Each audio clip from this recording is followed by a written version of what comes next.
اس سے پہلے کہ معاملہ سپریم کورٹ میں جاتا، الیکشن کمیشن نے بڑا اعلان کر دیا ہے، لیکن سابق چیف جسٹس عمر عطا بندیال نے جاتے جاتے جو نیب ترامیم پر فیصلہ دیا ہے، اس کا سب سے زیادہ اثر آئندہ الیکشن پر پڑے گا۔ مگر سوال یہ ہے کہ کیا نیب زدہ سیاستدانوں کو الیکشن لڑنے کی اجازت کیوں دی جاتی ہے؟ تو سیاستدان جنہیں اربوں کی چوری اور کرپشن کے الزامات ہوں، انہیں سرکار چلانے کی اجازت کیوں ہو؟ چور چکوں کی کرو قدر کے کون کب کس سرکار میں آ جائے۔ السلام علیکم، میں ہوں ڈاکٹر اسلم جاوید اور آپ دیکھ رہے ہیں میرا ڈیجیٹل چینل۔ خبر یہ ہے کہ الیکشن کمیشن کے حلقہ بندیوں کی ابتدائی فہرست 27 سپتمبر کو شائع کر دی جائے گی۔ حلقہ بندیوں پر اعتراضات اور تجاویز کی سماعت کے بعد 30 نومبر کو حتمی فہرست جاری کی جائے گی۔ حتمی فہرست کے تقریباً 54 دن کے بعد یعنی جنوری کے آخری ہفتے میں عام انتخابات کرائے جائیں گے۔ اب الیکشن کا اعلان تو کر دیا گیا ہے، لیکن کون الیکشن لڑ سکے گا اور کون الیکشن سے محروم ہو جائے گا اور کون حکومت بنائے گا اور یہ حکومت کیسی ہوگی، یہ دیکھنا ضروری ہے۔ جہاں تک رہی بات عمران خان اور تحریک انصاف کی سینئر قیادت کی، تو عمران خان تو جیل سے باہر آتے نظر نہیں آ رہے، اور رہی پی ٹی آئی کے سینئر قیادت کی، ان میں بڑی تعداد میں تو لوگ پارٹی اور سیاست ہی چھوڑ چکے ہیں۔ تو نون لیگ اور پیپلز پارٹی کو لگتا ہے کہ ان کے لیے ان کے الیکشن کا میدان خالی ہے۔ لیکن ہمیں یہ نہیں بھولنا چاہیے کہ سپریم کورٹ کی طرف سے نیب ترامیم کا عدم قرار دے دیا گیا ہے، اور اب سیاستدانوں پر پھر سے نیب کی تلوار لٹک رہی ہے، اور وہ بھی ننگی تلوار۔ اب ننگی تلوار یا تلوار بغیر میان کے یا میان کے ساتھ، میرا خیال ہے کہ یہ ننگی تلوار ہونی چاہیے تھی، لیکن کچھ حالات دیکھ کر میں یہ کہہ رہا ہوں کہ یہ میان کے اندر تلوار ہے، یعنی محفوظ تلوار ہے، اسے کاٹنی لگنے لگی۔ یہ میرا اپنا ذاتی رائے ہے۔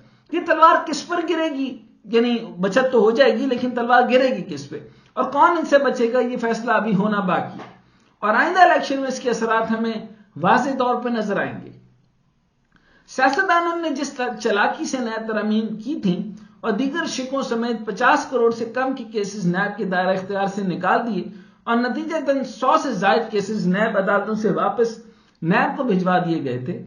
ان بینیفیشریز میں نگران وزیر اعظم انوار الحق کاکڑ، میاں نواز شریف، آصف علی زرداری، مولانا جناب فضل الرحمان صاحب، مریم نواز، فریال تارپور، جناب مولانا اسحاق ڈار صاحب، اللہ ان کو کہاں کہاں غریق کرے یہ مجھے نہیں پتا، خواجہ محمد آصف، خواجہ سعد رفیق، رانا ثناء اللہ، جاوید لطیف، مخدوم خسرو بختیار، عامر محمود کیانی، اکرم دورانی، سلیم مانڈوی والا، نور عالم خان، نواب اسلم رئیسانی، ڈاکٹر عبد المالک بلوچ، نواب ثناء اللہ زہری، برجیز طاہر، نواب علی وسان، شرجیل انعام میمن، لیاقت جتوئی، امیر مقام، گورم بگٹی، جعفر خان مندوخیل اور گورنر جی بی سید مہدی شاہ وغیرہ کے ریفرنس واپس بھجوا دیے گئے۔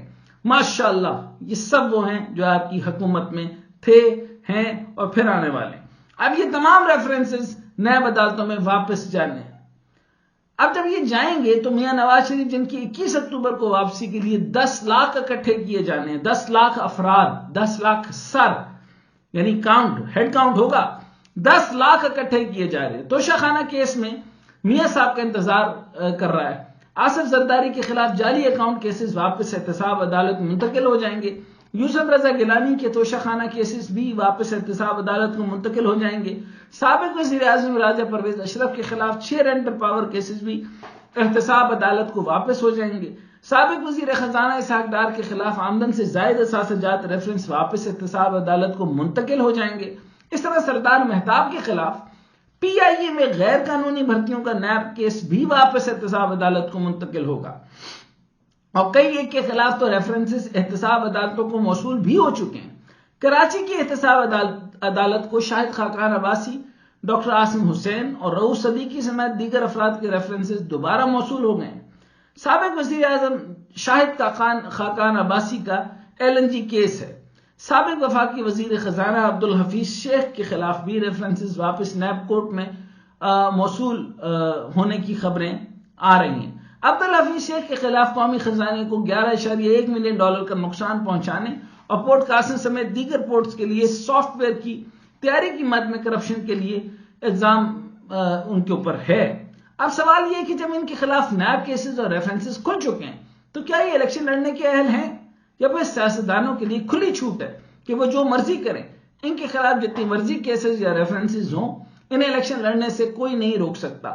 یا مجھے کئی دفعہ یہ لگتا ہے کہ جب بھی کوئی فار ایگزامپل پری ریکوزٹ کہا جاتا ہے، یعنی اگر آپ لوگوں نے بہت سارے لوگ جو ہے مجھے جو سن رہے ہوں گے وہ ڈگریز بھی کر رہے ہوں گے، تو اگر آپ بیچلر پڑھ رہے ہیں تو اس میں کہتے ہیں کہ اگر آپ نے فائنینشیل مینجمنٹ کا کورس پڑھنا ہے تو جو بیسک اکاؤنٹنگ ہے اور بیسک فائنینس ہے اس کو پری ریکوزٹ کے لیے پڑھیں۔ تو پری ریکوزٹ یعنی ایک جو میجر سبجیکٹ پڑھنے سے پہلے پری ریک ہوتا ہے یا پری ریکوزٹ ہوتا ہے۔ مجھے لگتا ہے کہ جو کرپشن ہے یہ سیاست میں معتبر پوزیشن لینے کے لیے اور جتنا بڑا منسٹر بننا ہے یا وزیر اعظم بننا ہے تو اس حساب سے پری ریکوزٹ ہے کہ جتنی بڑی کرپشن ہوگی اتنی بڑی پوزیشن ہوگی۔ میرا تو خیال اب تک یہی نکل رہا ہے۔ بہرحال ان کو الیکشن لڑنے سے اب کوئی روک نہیں سکتا کیونکہ وہ نام نہاد عوامی نمائندے۔ ایک سرکاری ملازم کی نوکری کے لیے اگر کسی کے خلاف ایک کیس بھی ہو تو اسے سرکاری نوکری نہیں ملتی، اور سیاستدانوں کے خلاف چاہے جتنے کرپشن کے چارجز ہوں، کیسز ہوں، عدالتوں میں ریفرنسز داخل ہوں، پاکستان میں وزیر اعظم بھی بن جاتے ہیں۔ خیر یہ بات بھی اب درست ہونے جا رہی ہے، سیاستدان اتنے گندے ہو چکے ہیں کہ اب انہوں نے ان جیسا وتیرہ جو ہے مختلف آرگنائزیشنز نے بھی کرنی ہے۔ میں کئی ڈی جیز کو جانتا ہوں جن کے اوپر بہت بے شمار کیسز ہیں، اور ان کے بے شمار کیسز جو ہیں ان کو پردہ جو ہے وہ مختلف منسٹری سے مل رہا ہے، کیونکہ اوپر منسٹر اگر کرپٹ ہوگا تو نیچے جو جتنے بھی ہیں وہ ڈی جیز بھی کرپٹ ہوں، تو وہ اسی طریقہ کار کو اگر اپنائیں گے اور کئیوں کو جو ہے وہ بائی پاس کر کے اپنی سینیورٹی کو لے کر آ جائیں گے تو معاملہ چل جائے گا۔ میرے خیال میں اب یہ سرکاری ملازمین کے لیے بھی معاملہ ختم ہو جائے گا۔ بہرحال ان کے لیے بھی میدان کھلا ہے۔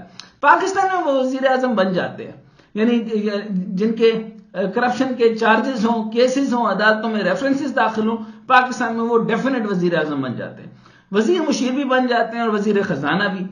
یعنی ہمارا قانون ایسا ہے کہ پھر جب تک سیاستدان کو سزا نہ ہو جائے وہ الیکشن لڑ سکتا ہے، مگر تمام ملزم سیاستدان الیکشن میں حصہ لے سکتے ہیں۔ تو اس لحاظ سے تو نواز شریف کو سزا بھی ہو چکی ہے، بگوڑے بھی ہیں، لیکن ہمارا قانون ہی اس طرح بنایا گیا کہ سیاسی اشرافیہ کو بچانا ہے اور انہیں تخت پر بٹھانا ہے، تو راہیں نکال لی جاتی ہیں، اور جس کو پکڑنا ہو تو توشہ خانہ کی گھڑی میں اندر ڈال دیا جاتا ہے۔ یار توشہ خانہ کا شوشہ ایک کمپلیٹ نان سینس، آپ نے توشہ خانہ کے اوپر ڈالنا تھا۔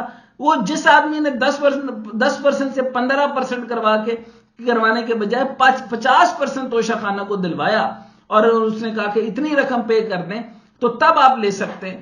آپ نے کس طرح کی گھٹیا حرکت کی کہ جناب خانہ کعبۃ اللہ کی تصویر والی جو ہے نا وہ گھڑی انہوں نے بیچ کر بڑی بے حرمتی، آپ نے شکر ہے بلاسمی کیس نہیں بنا دیا۔ اور بھائی صاحب کتنی مذہبت کا کیس ہے، جو کیس ہی نہیں ہے وہ کیس بنا کر آپ نے اندر کر دیا۔ اور اقامہ کی بات کرتے ہیں تو اقامہ پہ تو آپ کی عزت رہے گی، ورنہ اتنے کیس ہیں آپ کے خلاف۔ مجھے تو اور سارے پاکستانیوں کو تو شرمندگی یہ ہے کہ اتنے بڑے بڑے کیس آپ کے خلاف ہیں، انہوں نے پناما کیوں ڈالا تھا؟ آئندہ الیکشن ہوئے تو تحریک انصاف کی غیر موجودگی میں خلا کو پر کرنا آسان نہیں۔ اتنے بڑے خلا کو پر کرنے کے لیے جو تحریک انصاف کے دھڑے بنائے گئے تھے، جہانگیر ترین، علیم خان اور پرویز خٹر کی سربراہی میں پارٹیاں کھڑی کی گئی تھی، ان کی نہ تو عوام میں پذیرائی ہے اور نہ ہی میں اتنا دم ہے کہ وہ عمران خان کی جگہ لے سکیں۔ اب اگر فیصلہ کر لیا گیا ہے، یہ ڈیل ہو چکی ہے کہ لندن والی سرکار یعنی نواز شریف کو واپس لا کر حکومت کے تخت پر بٹھایا جائے گا، لیکن یہ یاد رکھیں نواز شریف صاحب، کارڈ بھروا کر آئیے گا، کریڈٹ کارڈ، اپنے ڈیبٹ کارڈ، سارے کارڈ جتنے دن چلے اتنے دن آپ پوزیشن پر رہیں گے۔ بہرحال جیسا کہ نواز شریف کہہ رہے ہیں کہ وہ لکھ کر دینے کے تیار ہیں کہ اگلی حکومت نون لیگ کی ہوگی تو وہ کیسی حکومت ہوگی؟ وہی پی ڈی ایم کی طرح للی لنگڑی حکومت ہوگی، یا پھر نواز شریف کو 2/3 میجورٹی دلوائی جائے گی، جو کہ مشکل ہی نہیں بلکہ ناممکن ہے۔